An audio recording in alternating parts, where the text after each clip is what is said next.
Hey everyone, how do you stop your everyday sentences from just falling flat? How do you take a plain, ordinary thought and turn it into something that actually captures attention and paints a vivid picture in someone's head? Well, that is exactly the secret we are unlocking today in this explainer. We're going to master what is arguably one of the most powerful tools in the entire English language, adjectives. Okay, let's dive into this. Section 1. Meet the adjective. Over the next few minutes, we are going to give your sentences a complete makeover. All right, let's ground ourselves with a clear definition here. Adjectives are, simply put, describing words. They really just have one main job, but man, they do it incredibly well. And that's giving us more information about nouns. Now remember, a noun is our sentence hero, a person, a place, a thing, or an idea. But without adjectives, those nouns are basically just blank slates. They completely lack detail. So adjectives are the ultimate tool to add flavor, dimension, and real personality to how we communicate. To really see the power of these words, let's look at a direct comparison. Read this first sentence with me. The dog ran past the house. Right. It's functional. It totally gets the point across. But it is incredibly dull, isn't it? There is literally zero detail. Okay, now let's read the second one. The fluffy brown dog ran past the enormous house. Wow, right? Suddenly we know exactly what kind of dog it is. It's fluffy and brown, and we actually have a sense of scale for the house. It's enormous. These adjectives completely transform the sentence. It's like taking a blurry black and white sketch and instantly turning it into a high-definition photograph right in our minds. Section 2. Where do they go? Now that we see why they're so valuable, we're going to look at the rules of our linguistic canvas and figure out exactly where these describing words actually belong. In English grammar, adjectives typically hang out in two specific places. Rule number 1, right before the noun. It sounds simple because, well, it really is.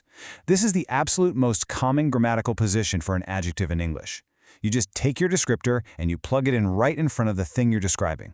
And this brilliantly illustrates exactly what I mean. Take the phrase, she drove a fast car. The word fast drops perfectly right before the noun car, modifying it instantly. Or consider, he is a tall man. Once again, tall sits right before man, doing the exact same thing. It's a really direct, efficient structure.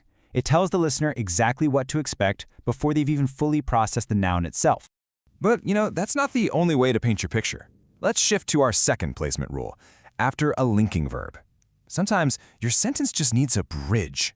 The describing word doesn't always sit right next to the noun. Instead, it actually connects back to the subject from all the way across this sort of verbal bridge. To master this second rule, you really have to recognize those bridges. The most common linking verbs basically fall into a few distinct categories. We have the existence verbs, is, are, was, were. We've got the appearance verbs, seem, look. And we have the sensory verbs, feel, taste, smell. Let's lock those in mentally for a second. Is, are, was, were. Seem, look. Feel, taste, smell.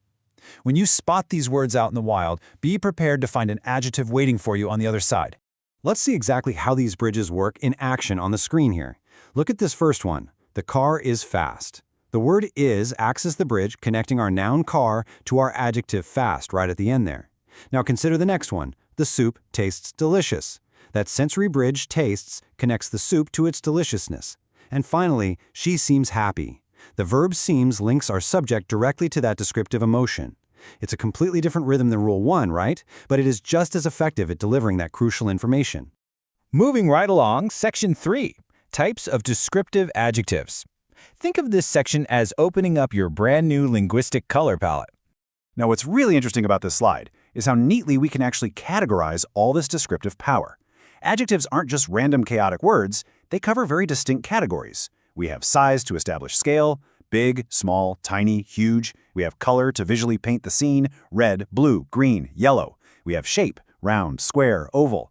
And of course we have opinion, which is incredibly powerful for shaping narratives. Beautiful, ugly, smart, silly.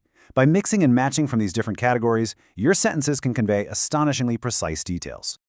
Okay, Section 4, practice exercise. Time to transition from me just talking at you to actually putting this into practice.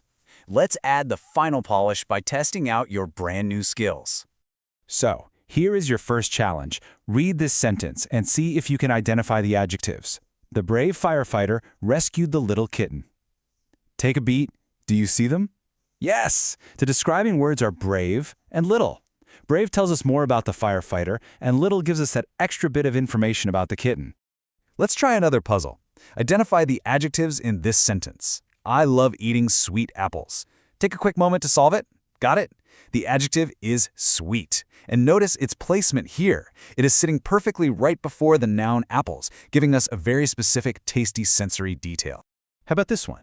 The weather today is sunny and warm. Look really closely at the structure here. What are the describing words? They are sunny and warm. And honestly, this is a fantastic callback to our linking verb rule. Notice how sunny and warm come right after that bridge word is. They describe the weather, sure, but they are linked all the way across that verbal bridge. All right, let's do one last exercise. He wore a dirty shirt to the fancy restaurant. Now, there's actually more than one describing word here. Can you spot them both? Take a look. Fantastic job if you mentally located dirty and fancy. Dirty modifies the shirt, and fancy paints a really clear picture of that restaurant. You are literally spotting Rule 1 in action twice in the exact same sentence. So, what does this all mean? The crucial takeaway here is that adjectives truly are the secret ingredient to engaging, vivid communication. Without them, our words are just flat. With them, we build entirely new worlds. As we wrap up this explainer, I want to leave you with one final, kind of provocative challenge. How might you use adjectives to describe the room you're sitting in right now? Is it a small, bright room? A messy, comfortable space? An enormous, quiet office? Take just a few seconds today to apply what you've learned to your immediate surroundings.